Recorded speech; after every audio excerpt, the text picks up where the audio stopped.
guys, Elise here and welcome to episode number 5 of The Vlog. I wanted to talk to you today about some of the struggles that you might encounter being or starting your side hustle. Now I know I'm pretty positive most of the time, so I think it's really important that you're aware of some of the things that might come up so that you can plan ahead and be prepared for them. So it's all well and good being positive 99% of the time, but you also want to be a little bit realistic, and I'd be remiss in not letting you know what some of those struggles might be.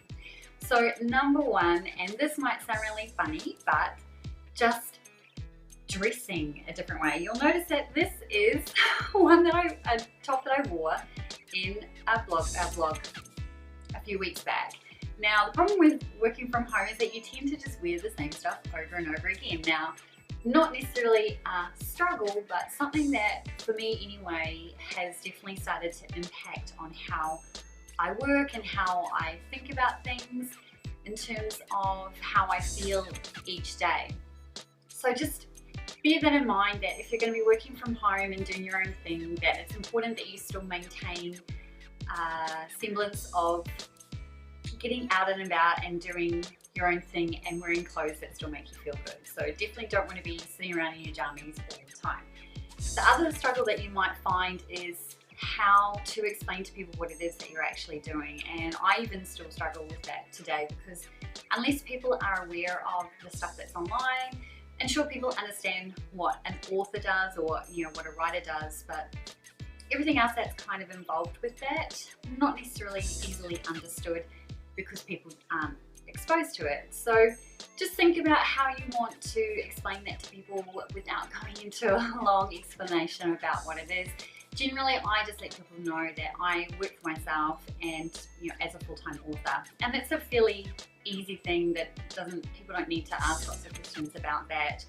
Not that I mind people asking questions, but it just, when I first started, I was doing lots of things. I was freelance writing, I was also doing search engine optimization, and if you tell people that sort of thing, they have no idea what that is. So just think about it from your own perspective and just make it easy for people to understand a little bit about what it is that you do.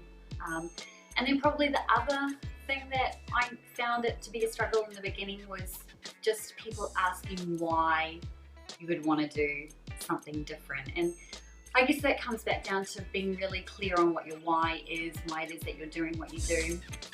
But just be aware also that some people may not relate to that and they may not understand that, and that's totally fine, because really, as long as you are 100% certain on why it is that you're doing what you're doing, it doesn't matter what anybody else thinks. But just be aware that there are going to be times where people are going to ask questions that they maybe wouldn't normally ask because you're doing something different, and that's just normal.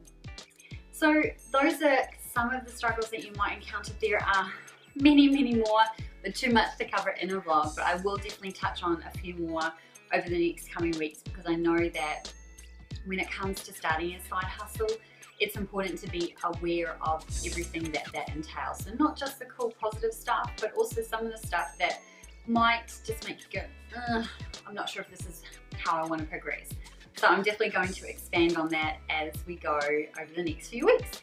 And if you want me to cover anything specifically at all, remember, comments below to let me know. And I really appreciate you taking the time to watch me fumble through these vlogs. And I'll talk to you soon.